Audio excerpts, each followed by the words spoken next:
الحمد لله الحمد لله وكفى وسلام على عباده الذين اصطفى أما بعد فأعوذ بالله من الشيطان الرجيم بسم الله الرحمن الرحيم إن الله وملائكته يصلون على النبي يا أيها الذين آمنوا صلوا عليه وسلموا تسليما وقال رسول الله صلى الله عليه وسلم من صلى علي واحدة صلى الله عليه عشرا وقال رسول الله صلى الله عليه وسلم من صلى علي في أول النهار وعشرا في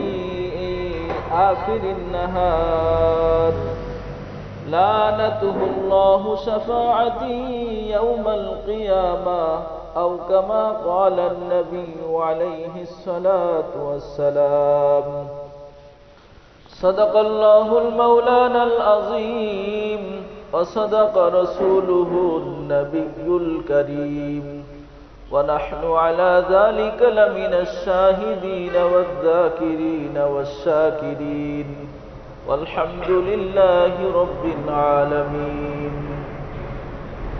سبحانك لا علم لنا إلا ما علمتنا إنك أنت العليم الحكيم سبحان ربك رب العزة عما يصفون وسلام على المرسلين والحمد لله رب العالمين أستغفر الله ربي من كل ذنب وأتوب إليه لا حول ولا قوة إلا بالله العلي العظيم আলহামদুলিল্লাহ আল্লাহ সুবহানাহু ওয়া তাআলার দরবারে অসংখ্য গুণত শুকর যে আল্লাহ সুবহানাহু ওয়া তাআলা আমাদেরকে অতি দয়া করে মায়া করে ভালোবেসে বিগত জুমার ন্যায় সুস্থতার সাথে নেক হায়াত দারাজ করে আল্লাহর ঘর মসজিদে আগে আগে আসার তৌফিক দান করেছে। কালিমাতুশ শুকর পড়ি আলহামদুলিল্লাহ। তারই সাথে সাথে বিশ্ব মানবতার মুক্তির দেশেরই বিশ্ব জগতের রহমতের কান্ডারি মুহাম্মদ আরবি মহব্বতে সকলে পড়ি সাল্লাল্লাহু আলাইহি ওয়াসাল্লাম। যে নবীর আগমনে আদার খুশি মানবতার পূর্বে দিগান্তে নতুন সূর্যের উদয় হয়েছিল, যে নবী উম্মতের নাজাতের জন্য তায়েফের ময়দানে রক্ত ঝরিয়েছেন, উহুদের ময়দানে যে নবী দন্দান মুবারক শহীদ করেছেন, উম্মতের গুনাহ মাফের জন্য যে নবীর কান্না আর আহাজারিতে আর সে আজিম পর্যন্ত দুলত।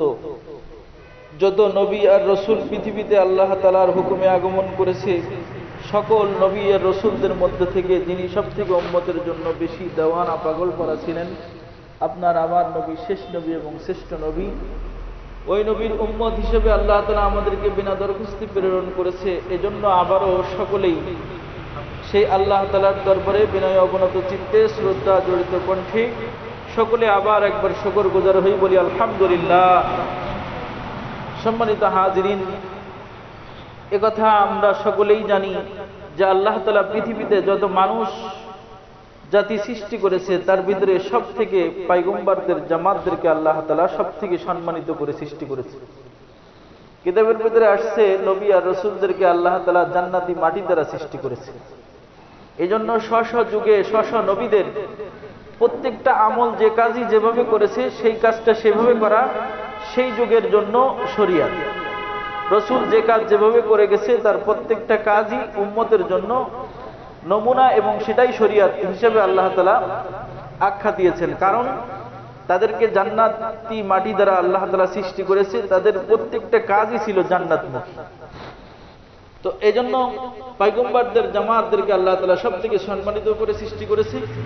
তার ভিতরে সমস্ত নবী আর রসুলদের মধ্য থেকে আল্লাহ তাআলা যত নবী রসুলদেরকে শ্রেষ্ঠত্ব দান করেছেন তার ভিতরে সর্বশ্রেষ্ঠ হলো আপনার আমার নবী জনাবে মুহাম্মদুর রাসূলুল্লাহ সাল্লাল্লাহু আলাইহি ওয়াসাল্লাম। যুগে যুগে আল্লাহ তাআলা যত নবী আর রাসূলকে প্রেরণ করেছে, আল্লাহ তাআলা কোন নবীর কে নিজের কাছেই আল্লাহ তাআলা ডেকে নেননি। এমনকি কোন নবীর ব্যাপারে আল্লাহ তাআলা এই ঘোষণাও দেননি যে আমি আপনাকে সন্তুষ্ট করে দেব। সমস্ত নবীরা পক্ষান্তরে সমস্ত নবীরাই আল্লাহকে সন্তুষ্ট করার জন্যই সব সময় ব্যস্ত ছিলেন।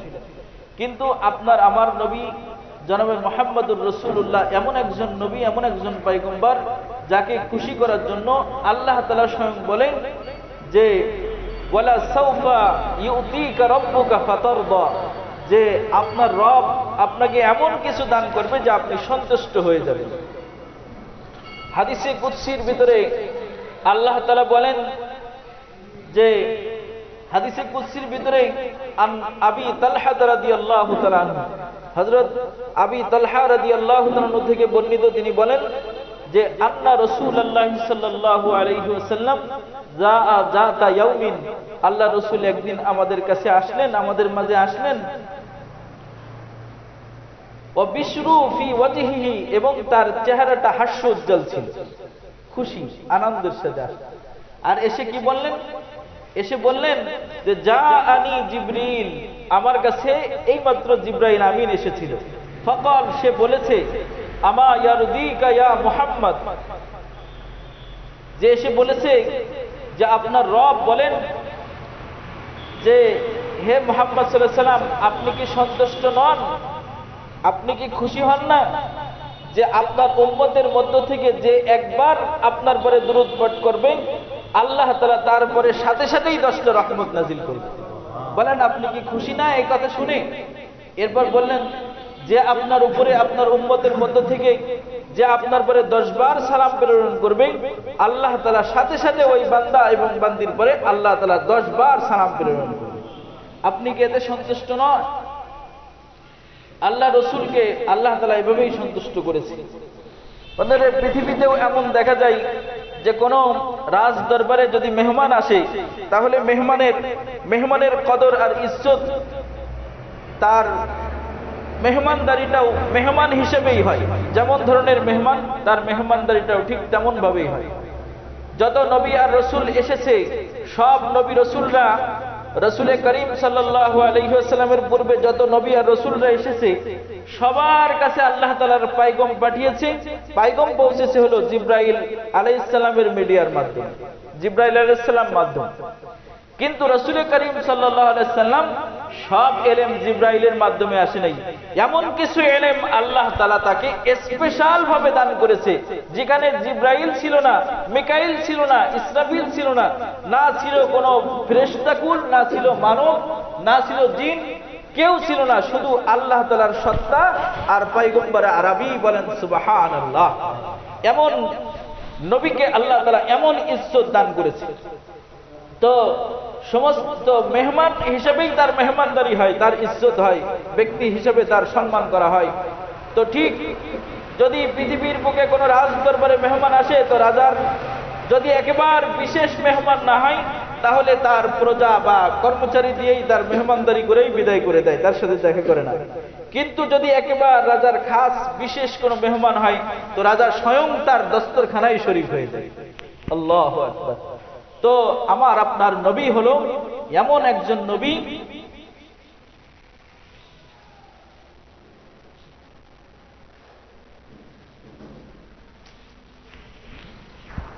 আমার আপনার নবী এমন একজন নবী যে নবীকে আল্লাহ তাআলা সম্মান করানোর জন্য এমন একজন মেহমান আল্লাহ তাআলার, যে মেহমানকে মেহমানদারি করার জন্য না জিবরাইলকে কাজে লাগিয়েছে, না মিকাইলকে কাজে লাগিয়েছে, না ইসরাফিলকে, না আজরাইলকে, না অন্য কোন ফেরেশতাদেরকে, না অন্য কোন মানব এবং দানব দ্বারা, জিন দ্বারা কাউকে কাজে লাগাননি, স্বয়ং আল্লাহ তাআলাই তার মেহমানদারি করেছে।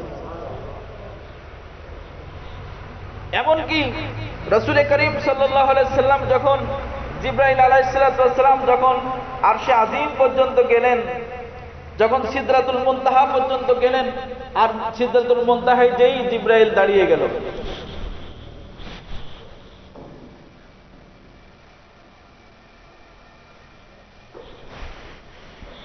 তখন রাসূল করিম সাল্লাল্লাহু আলাইহি সাল্লাম চুদার দো সেতি মুখ লেসাম ইয়াফতি এনানে জুসবাদ সিরাতাফতি। তখন জিবরাইল আমিনকে বলতেছে, আমার মতো একজন মুখলেস বন্ধু পেয়ে, সফর সঙ্গী পেয়ে আপনি কেন আমার থেকে পৃথক হয়ে যাচ্ছেন? জিবরাইল তখন বলেছিল, শেখ সাদী রহমাতুল্লাহ আলাইহি বলে, আগার এক সরে মু এবার তার পরাম ফেরুগে তাজাল্লি বসুজত পরাম। বলতেছে এর একটা চুল পরিমাণ যদি আমি জিবরাইল সামনে যাই, আমার এই যা নূরের পর দেখতেছেন সব পুড়ে সারকার হয়ে যাবে। এখানে যাওয়ার অধিকার আমাকে দেওয়া হয়, আপনি এখানে অপেক্ষা করেন, আপনার বাহন এসে যাবে। ওখান থেকে রাসূল করিম সাল্লাল্লাহু আলাইহি ওয়াসাল্লাম রফরফে গেলেন। যখন আরশে আজিমে পৌঁছাচ্ছে, তখন রাসূল করিম সাল্লাল্লাহু আলাইহি ওয়াসাল্লাম কে হযরত সিদ্দিক আকবর রাদিয়াল্লাহু আনহুর কণ্ঠে বলা হলো, কুম ইয়া মুহাম্মদ, অপেক্ষা করেন হে মুহাম্মদ সাল্লাল্লাহু আলাইহি ওয়াসাল্লাম, অপেক্ষা করেন। রব্বুকা ইউসাল্লি, আপনার রব নামাজ পড়তেছে। শাব্দিক অর্থ নামাজ পড়তেছে। রব্বুকা ইউসাল্লি, আপনার রব নামাজ পড়তেছে। তো রাসূল করিম সাল্লাল্লাহু আলাইহি ওয়াসাল্লাম একাকী, জিবরাইল যে কথা শোনাই দিল, তো এমনি তো নিজের কাছে ভয় লাগছে যে ওখানে যাওয়া যাবে না, অথচ আমি যাচ্ছি, কোথায় যাচ্ছি? একাকী। তো রাসূল করিম সাল্লাল্লাহু আলাইহি ওয়াসাল্লাম যখন আল্লাহ তাআলার কাছে আল্লাহ তাআলা নিয়ে পৌঁছে দিল, তো আল্লাহ তাআলার সামনে বসে জিজ্ঞাসা করতেছে, বলতেছে, আল্লাহ, আমি আবু বকর রাদিয়াল্লাহু আনহুর কণ্ঠে একটা আওয়াজ শুনলাম। আবু বকর এখান থেকে আসলো কোথা থেকে? আবু বকর তো মদিনায়। আল্লাহ তাআলা মজা করে দুইটা riwayat শোনা যায়, উলামায়ে কেরামদের মুখে আমরা শুনেছি যে আল্লাহ তাআলা বলে যে আপনারও যেমন আবু বকর আছে, আমারও আবু বকর আছে, আপনার যেমন ওমর আছে, আমারও ওমর আছে, আপনার ওসমান আছে, আমার ওসমান আছে, আপনার আলী আছে, আমার আলী আছে। এই আরেকটা হলো যে রাসূল করিম সাল্লাল্লাহু আলাইহি ওয়াসাল্লাম নিঃসঙ্গ ছিল, তাকে সঙ্গ দেওয়ার জন্য আবু বকরের কণ্ঠকে আল্লাহ তাআলা ওখানে আওয়াজ দিয়ে একথা জানালেন যে মুহাম্মদ সাল্লাল্লাহু আলাইহি ওয়াসাল্লাম, আপনি একটু অপেক্ষা করেন। এরপর জিজ্ঞেস করেন, আওয়াজটা দিল এই যে, কুম ইয়া মুহাম্মদ রব্বুকা ইউসাল্লি, আল্লাহ আপনি কিভাবে নামাজ পড়েন? আপনার নামাজ কেমন? বলতেছে, ও আমার হাবিব, আমি নামাজ পড়তেছিলাম না। রব্বুকা ইউসাল্লি মানে যখন কোন ভিআইপি মেহমান আসে তো ফুল দেয় না, ফুল ছিটায় না, ফুল ছিটাই। আর আমার হাবিব আমার কাছে আসতেছে, আমি স্বয়ং আল্লাহ রাব্বুল আলামিন আপনার উপর রহমত নাজিল করতেছিলাম, রহমত ছিটাইতেছিলাম, এই কথাই আওয়াজ দিয়ে বলেছে। এই জন্য সালাত শব্দটা যখন আল্লাহ তাআলার সাথেই নিসবত হয়, সম্পৃক্ত হয়, আল্লাহ তাআলার পক্ষ থেকে সালাত হয়, তখন তার অর্থটা রহমত হয়, রহমত। এই জন্য আমি হাদিসে কুদসিতেও অর্থ করেছি যে যখন আপনার উম্মতের মধ্যে থেকে কেউ আপনার পরে একবার সালাম মানে দুরূদ পাঠ করে, তখন আমি তার উপরে 10 বার রহমত পাঠ করি। কিন্তু হাদিসে কুদসিতে আছে, ইল্লা সাল্লাইতু আলাইহি আশরা, আমি তখন তার উপরে 10 বার দুরূদ শরীফ পড়ি না, 10 বার রহমত নাজিল করি। সুবহানাল্লাহি বিহামদি। তো স্বয়ং আল্লাহ তাআলাই তার মেহমানদারি করেছে, তার আপ্যায়ন করেছে, তাকে বলে তাকে গ্রহণ করার জন্য স্বয়ং আল্লাহ তাআলাই তার উপরে ফুল ছিটিয়েছে, রহমত নামক ফুল তার উপরে ছিটিয়ে দিয়েছে। তো রাসূল করিম সাল্লাল্লাহু আলাইহি ওয়াসাল্লামকে আল্লাহ তাআলা এমন ইজ্জত আর এমন দামি মেহমান হিসেবে আল্লাহ তাআলা তাকে দান করেছে, আখ্যায়িত করেছে। স্বয়ং আল্লাহ তাআলা সূরাতুল আহজাব যে আয়াতটা আমি তেলাওয়াত করেছি 56 নম্বর আয়াতে আল্লাহ তাআলা বলেন, ইন্নাল্লাহা ওয়া মালাইকাতাহু ইউসাল্লুনা আলান নবী, ইন্নাল্লাহা ওয়া মালাইকাতাহু ইউসাল্লুনা আলান নবী, নিশ্চয় আল্লাহ এবং তার ফেরেশতারা নবীর উপরে দুরূদ পাঠ করে। এটা হলো শাব্দিক অর্থ, কিন্তু দুরূদের অর্থ এই সল্লু, ইন্নাল্লাহা ওয়া মালাইকাতুহু ইউসাল্লুনা, এই ইউসাল্লুনা কারণ সালাত শব্দের 4টা অর্থ আছে। সালাত রামানিয়া মুদ্দার লুগাত 4, দুরুদ ও তাসবিহ, রহমত, ইস্তিগফার।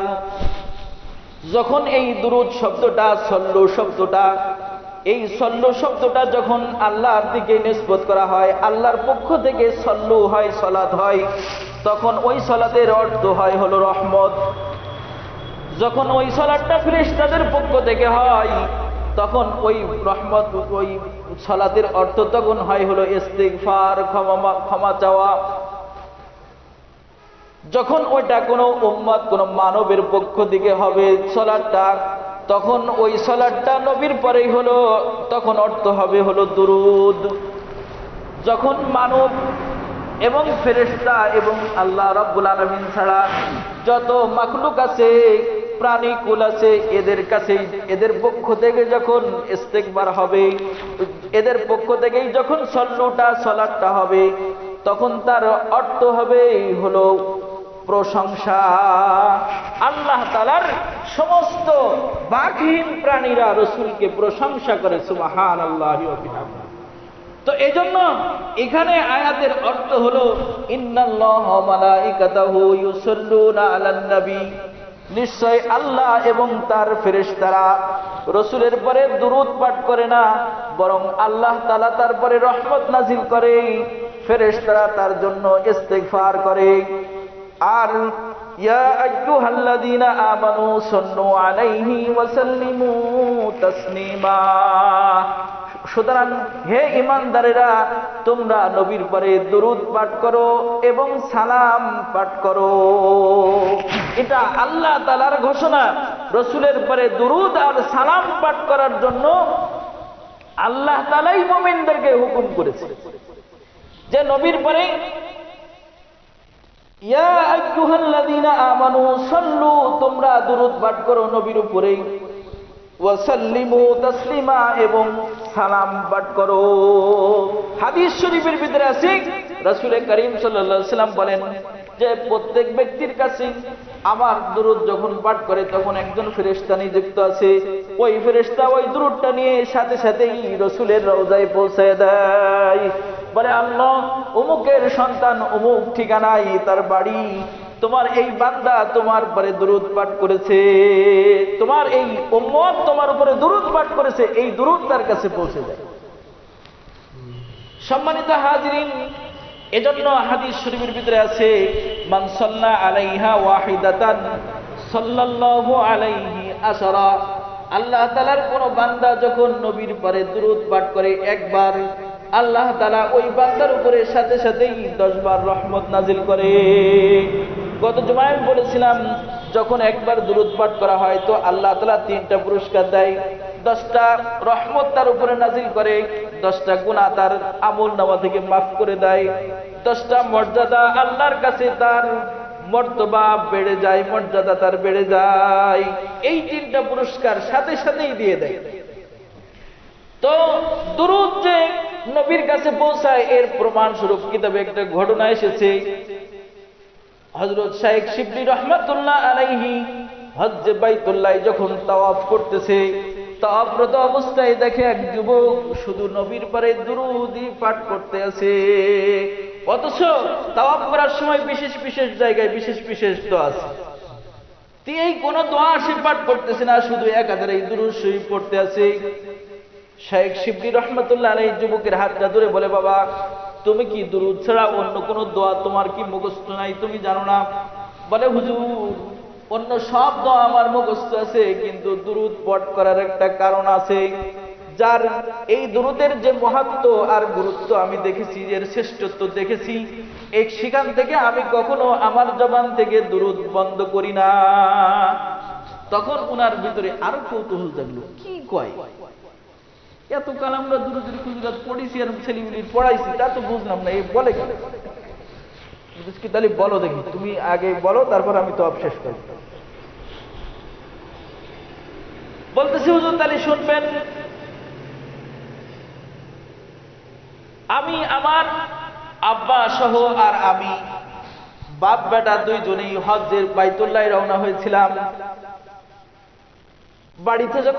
বাড়ি থেকে যখন বের হলাম বাগদাদ শহরে পৌঁছলাম। এই বাগদাদ শহরে পৌঁছানোর পর আমার আব্বা অত্যন্ত জ্বরাক্রান্ত হলো। জ্বরাক্রান্ত হয়ে সারা রাত যে পরের দিন সকালে সে মারা গেল।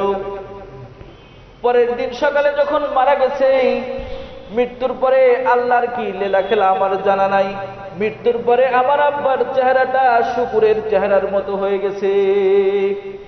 কিন্তু বড় দুঃখের বিষয়, আমি খুব কান্নাকাটি করতে লাগলাম যে আজ এই বিদেশে আমার আব্বার অবস্থা এমন হলো, না জানি কি অন্যায় সে করেছিল, আল্লাহই ভালো জানে। কিন্তু এখন আমি কাউকে বলতেও পারতেছি না। খুব আমি কান্নাকাটি করতে লাগলাম, আর একটা কাপড় দিয়ে আমার আব্বার চেহারাটা ঢেকে রাখছি, শরীরটা আমি পুরা ঢেকে রাখছি।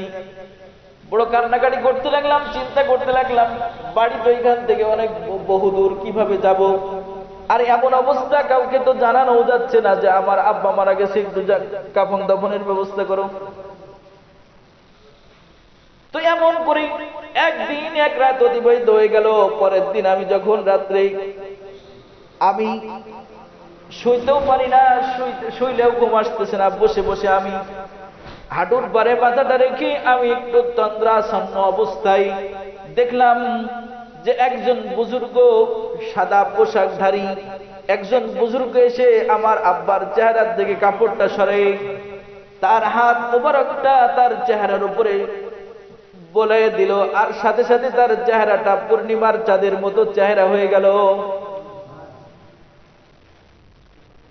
আমি উঠে দেখলাম ওই বুজুর্গ এখনো দাঁড়িয়ে আছে, যায় নাই, চলে যাবে এমন অবস্থায়। আমি তার জামা এটে ধরলাম, ধরে বললাম যে আপনি কে, আপনার পরিচয় কি, আমাকে এত বড় একটা উপকার কেন আপনি করলেন?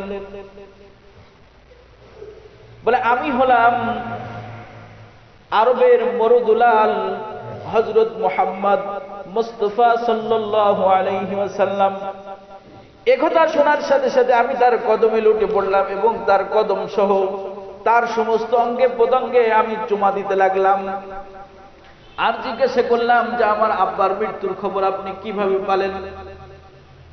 বলতেছে মৃত্যুর খবর আমি এভাবেই পেয়েছি যে তোমার আব্বা তার জীবদ্দশায় প্রত্যেক রাত্রে সে 300 বার করেই আমার পরে দুরূদ পাঠ করত, আর তার সাথেই নিযুক্ত ফেরেশতা আমার কাছে যে দুরূদ বহন করে নিয়ে যেত, গত রাত্রে সে আমার কাছে দুরূদ বহন করে নিয়ে যায় নাই।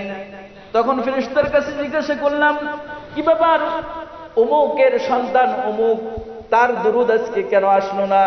সে আমাকে জানিয়েছে সে এই করুণ অবস্থায় তার মৃত্যু হয়েছে, সে এই প্রতিমধ্যেই এমন দুরবস্থার মধ্যে সে জীবন যাপন করতেছে, তার সন্তান তার সাথে তাকে নিয়ে বড়ই ব্যথিত এবং মর্মাহত অবস্থায় আছে।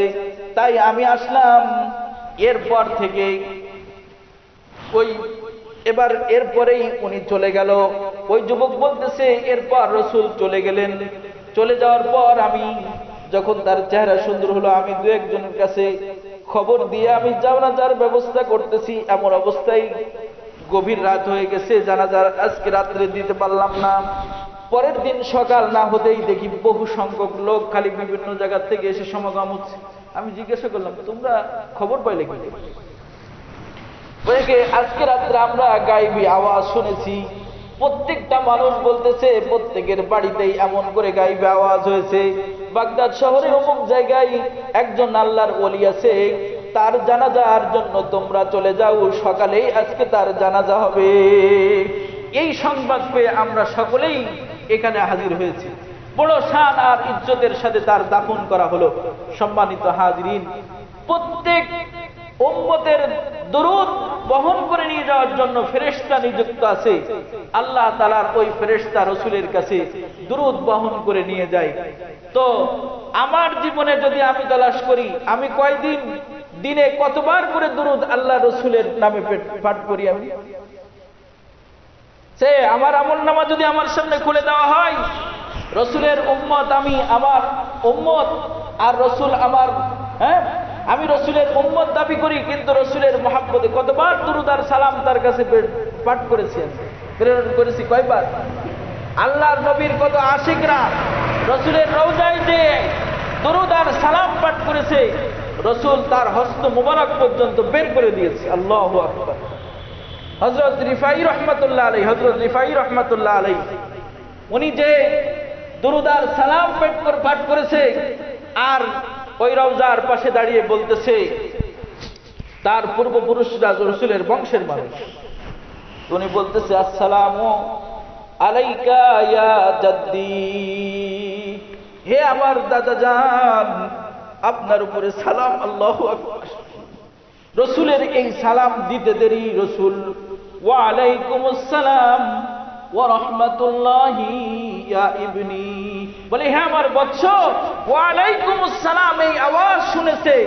তখন হযরত আব্দুল কাদের জিলানী রাহমাতুল্লাহ আলাইহি তখন সেখানেই রওজার পাশেই দাঁড়ানো ছিল। তো এরপর কান্না মাখা আওয়াজে আবার বলছে যে, আপনাকে দেখতে বড় মনে চাই, কিন্তু আমি আপনাকে দেখতে পাই নাই। দাদা যান, যদি আপনার হস্ত মোবারকটা বের করে দিতেন, আপনার হস্ত মোবারকের চুম্বন দিয়ে আমার জীবন ধন্য করতাম। আল্লাহু আকবার। কিতাবে লিখেছে, এ কথা বলার সাথে সাথে রওজা মুবারক থেকে তার হস্ত মোবারক বের হয়েছিল। ওই হস্ত মোবারকে চুমু দিয়েছে এই রিফাই রহমাতুল্লাহ আলাইহি আর অসংখ্য আল্লাহর খাস ওলিরা যারা তার হাত দেখেছিল। যুগের মধ্যে তারা সব থেকে বড় বড় আল্লাহর ওলি হয়েছে। শুধু নবীর উম্মত দাবি করে এখন দেখো না, দুরূদ আর কি পড়বে? মসজিদেও মোবাইলের গানের আওয়াজ, নামাজ পড়তে গেলে রিংটোন গান সেট করে রাখছে মুসলমান। নবীর উম্মত, আখিরি জামানার নবীর উম্মত, যা মনে চাও তাই করো, নবী আমাদের সুপারিশ করে জান্নাতে নিয়ে যাবে। অত সোজা মনে করেছে। কিয়ামতের ময়দানে রাসূল যখন হাউজে কাউসারের পানি পান করাবে, কিছু সংখ্যক মানুষ তার কাছে গেলে তার মাঝে পর্দা পড়ে যাবে। আল্লাহ রাসূল বলবে যে, এরা আমার উম্মত, হাযা মিন উম্মতি, আমি তাদেরকে চিনি, তারা আমাকে চেনে। ফেরেশতারা বলবে যে, ইয়া রাসূলুল্লাহ, না, এরা আপনার অবর্তমানে আপনার রেখে আসা দ্বীন ধর্মকে তারা পরিবর্তন করেছে। ইহুদি, খ্রিস্টান এবং শয়তানের অনুসরণ করে তাদের জীবনকে নষ্ট করেছে। অতএব এদেরকে হাউজে কাউসারের পানি পান করানো। তখন রাসূল অসন্তুষ্ট হয়ে বলবে, সুকান সুকান লিমান গায়্যারা বাদি, আমার পরে তোমরা আমার ধর্মকে, আমার দ্বীনকে পরিবর্তন করেছো, যাও, তোমাদের ধ্বংস হোক, তোমাদের ধ্বংস হোক, তোমাদের ধ্বংস হোক। যে নবীর সুপারিশ ছাড়া নবীরাও পর্যন্ত আল্লাহর কাছে মর্যাদাবান হতে পারবে না কিয়ামতের ময়দানে, সেই নবী যদি আপনাকে আমাকে যদি এভাবেই তাড়িয়ে দেয়, তাহলে কি উপায় হবে? এজন্য রসুলের বেশি বেশি আল্লাহ রসুল বলেছে, যে ব্যক্তি মান সাল্লা আলাইয়া আশারান ফি আউয়ালিন নাহার, যে ব্যক্তি দিনের শুরুতে 10 বার আমার পরে দুরূদ পাঠ করবে, ও আশারান ফি আখিরিন নাহার, এবং আর 10 বার দুরূদ দিনের শেষে পাঠ করবে, আমার শাফাআত তার উপরে কিয়ামতের ময়দানে ওয়াজিব হয়ে যাবে। জোরে বলেন সুবহানাল্লাহ। 10 বার দুরূদ শরীফ রাসূলের শাফাআত নসিবের জন্য যদি একবার দুরূদ শরীফ পাঠ করি, এই দুরূদ যদি কবুল হয়ে যায়, হতে পারে এটাই আমার জন্য নাজাতের জরিয়া হয়ে যাবে। শেখ সাদী আলাইহির রহমা এত বড় কবি ছিলেন। শেখ সাদী রহমাতুল্লাহ আলাইহি একদিন চিন্তা করতেছে, বহু কবিতা লিখে তো আমি পাণ্ডুলিপি ভরে ফেলেছি, কিন্তু এমন কি কোনো কবিতা লিখেছি যে কবিতাটা আমলের পাল্লায় ওজন করে নাজাতের জরিয়া হবে? দেখতেছে না, এমন কোন কবিতা নাই। তুমি কবিতা লিখতে বসেছে, এমন কবিতা লিখবে যে কবিতা আল্লাহর সামনে গৃহীত হয়ে নাজাতের জরিয়া হবে, আমলের পাল্লায় ওজন হবে। তো রাসূলের শানে কবিতা লিখতেছে, বালাগাল উলা বিকামালিহি কাশাফাদ দুজা বিজামালিহি হাসুনাত জামিউ খিসালিহি। এই 3টা পংক্তি লিখে আর 4র্থ নম্বর পংক্তি মিলাইতে পারতেছে না, কবিতার পংক্তি মিলতেছে না। বড়ই চিন্তিত যে এত কবিতা লিখলাম, কোন কবিতার পংক্তি মেলে না, এমন তো কোনোদিন হয়নি।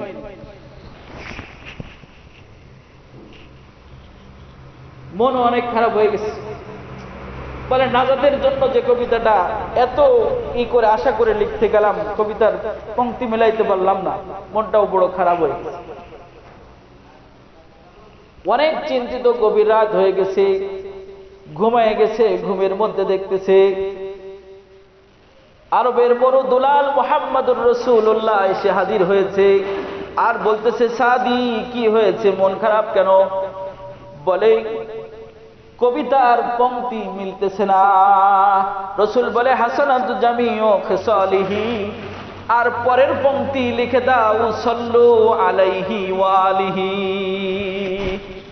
শেখ সাদি লিখে দাও ওখানে সাল্লু আলাইহি ওয়া আলিহি, যে রাসূল এবং তার পরিবারের পরে দুরূদ এবং রহমত নাযিল করো আল্লাহ, এইটা লিখে দাও ওখানে তাদের এই সমস্ত কবিতায়। আর আমরা নবীর উম্মত হয়ে কি করি? নবীর উম্মত আর কাজ কাম সব শয়তানের। আল্লাহ রাসূল বলেছে, ইন্নাল্লাহা বাসানি রাহমাতাল লিল আলামিন ওয়া হুদাল লিল আলামিন, দোনো জাহানের হিদায়াত আর রহমত হিসেবে আমাকে প্রেরণ করেছে।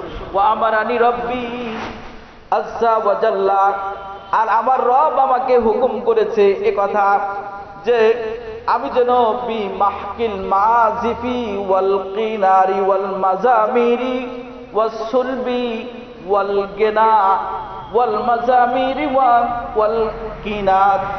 হাদিস শরীফের ভিতরে বলতেছে যে আল্লাহ রাসূল বলে যে আল্লাহ তাআলা আমাকে রহমত স্বরূপ, হিদায়াত স্বরূপ প্রেরণ করেছে। আর আমার রব আমাকে নির্দেশ করেছে কথা যে আমি যেন বাদ্যযন্ত্র দুনিয়া থেকে মিটায়ে দেই, বি মাহকিল মাজামিরি ওয়াল মাজিফি ওয়াল মাজামির, যেন বাদ্যযন্ত্র গান বাজনা আমি পৃথিবী থেকে উৎখাত করে দেই। এটাই আমার নির্দেশ দিয়েছে আমার রব। আর রাসূল বলে, আল গিনা ইয়ামবিতুন নিফাক, গান মানুষের বাদ্যযন্ত্র এবং গান মানুষের অন্তরে মুনাফিকি পয়দা করে। মুনাফিক অন্তরের মধ্যে ঈমানটা কলুষিত হয়ে যায়। ঈমানটা যেমন দুধের মধ্যে নাপাক পড়লে যেমন দুধটাও নষ্ট হয়ে যায়, ঠিক ঈমানের মধ্যে গানের ওই ময়লা পড়ার কারণে ঈমানটাও সেটা ব্যবহার উপযোগী থাকে না। ওই ঈমান দিয়ে কবর, হাসর, মিজান, ফুলসিরাত, জান্নাত যাওয়া যাবে না। ইউমবিতুন নিফাক কামা ইউমবিতুল মা'আজ যারা, যেমন পানি জমিন থেকে বীজ বপন করলে যেমন জমিন থেকে ফসল উৎপাদন করে, গান মানুষের অন্তরে ওরকম মুনাফিকি তৈরি করে। তো এই জন্য আল্লাহ রাসূল বলেছে যে ইউমসিকু ফি আখিরিজ জামান ফি হাযিহিল উম্মতি ফি আখিরিজ জামান কিরাদাতা ওয়া খানাজির। রাসূল বলে যে কিয়ামতের মানে একেবারে শেষ জামানার দিকে আমার উম্মতের মধ্যে, ফি হাযিহিল উম্মাহ, আমার উম্মতের মধ্যে কিছু মানুষকে আল্লাহ তাআলা বানর এবং শূকর বানায় দেবে। বানর এবং শূকরের আকৃতি হয়ে যাবে, কিরাদাতা ওয়া খানাজির। তখন সাহাবায়ে কেরাম জিজ্ঞাসা করে, আলাইসা ইয়াশহাদুনা আল্লা ইলাহা ইল্লাল্লাহ ওয়া মুহাম্মাদুর রাসূলুল্লাহ, ইয়া রাসূলুল্লাহ, তারা কি একথা সাক্ষ্য দেয় না যে আল্লাহ ছাড়া কোনো মাবুদ নেই এবং আপনি আল্লাহর রাসূল? আল্লাহ রাসূল বলে, কলু বালা, বলে হ্যাঁ, তারা সাক্ষী দেবে। শুধু সাক্ষী দেবে তা না, ওয়ায়াসুল্লুন, তারা নামাজ আদায় করবে, ওয়ায়াহুজ্জুন, তারা হজ করবে, ওয়ায়াসুমুন, তারা রোজা রাখবে। কিলা ফামা বালুহুম, তখন সাহাবারা জিজ্ঞাসা করলো যে হ্যাঁ, তারা আল্লাহকেও স্বীকার করবে, আমি নবীকেও স্বীকার করবে, নামাজ আদায় করবে, হজ করবে, রোজা রাখবে, কিন্তু এমন কেন হবে? আল্লাহ রাসূল বলেন, এমন হবে এজন্য যে তারা হলো বাদ্যযন্ত্র এবং গায়িকার প্রচলন এবং এই যন্ত্রপাতিগুলো ব্যবহার করত, এইগুলো তারা ব্যবহার করত। রাসূল করিম সাল্লাল্লাহু আলাইহি সাল্লাম বলে, আমাকে আল্লাহ তাআলা নির্দেশ করেছে মূর্তি এবং গান, বাদ্যযন্ত্র, গান বাজনা, গায়িকা, এগুলো আমি যেন উৎখাত করে দেই পৃথিবী থেকে, এই মর্মে আমি নির্দেশিত হয়েছি, আদিষ্ঠিত হয়েছি। আর আপনি আমি উম্মত হয়ে, আপনার আমার সন্তান, আপনি আমি এখন আনন্দের স্বরে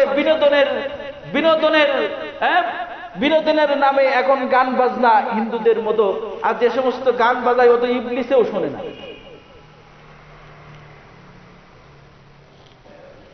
এই গান বাদ্যগুলো যে বাজাচ্ছে, আমার সন্তান, আপনার ভাইয়ের সন্তান আপনার আশেপাশেই তো বাজাচ্ছে। কি অবস্থা বলেন। আল্লাহ তাআলা কোরআনে কারীমের মধ্যে ওয়ামিনান নাসি মান ইয়াশতারি লাহওয়াল হাদিস, সূরা লুকমান, ওয়ামিনান নাসি মান ইয়াশতারি লাহওয়াল হাদিস, এই লাহওয়াল হাদিস মানে বাদ্যযন্ত্র। তাফসীরের কিতাব খুলে দেখেন।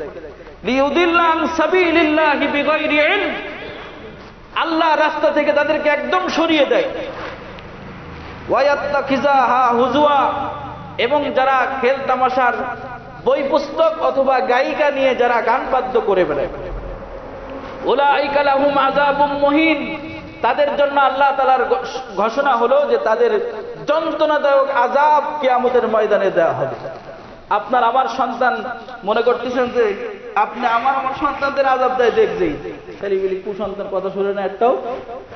এখনকার বাবা নিজের সন্তানের কয় কুসন্তান, কত বড় আহাম্ম কলি মানায়, নিজের সন্তানের কয় কুসন্তান। আল্লাহ মাফ করো।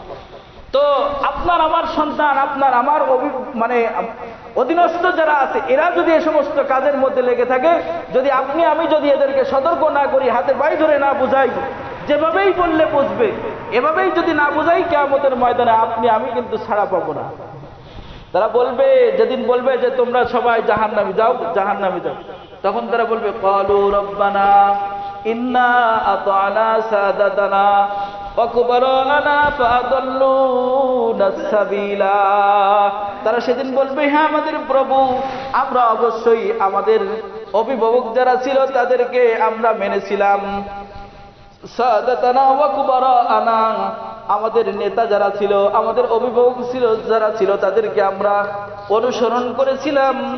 ফাআদাল্লুনা সাবিলা, তারা আমাদেরকে পথভ্রষ্ট করেছে। তারা এখন যদি একজনের যদি দাওয়াত দেন যে ভাই আপনার ছেলে গান বাজাচ্ছে এখানে, ইজায়ে মুসলিম হারাম, মুসলমানদের কষ্ট দেয়া হারাম, মুসলমানরা ঘুমাবে, এই ঘুম পর্যন্ত পড়া যায় না, এমন ভাবে যে সমস্ত করে বাজনা বাজায় বিভিন্ন জায়গায়, মানে এমন ভাবে বাজায় যা একদম যে শান্তিতে ঘুমাবে এমন ঘুমানোরও পরিস্থিতি নাই।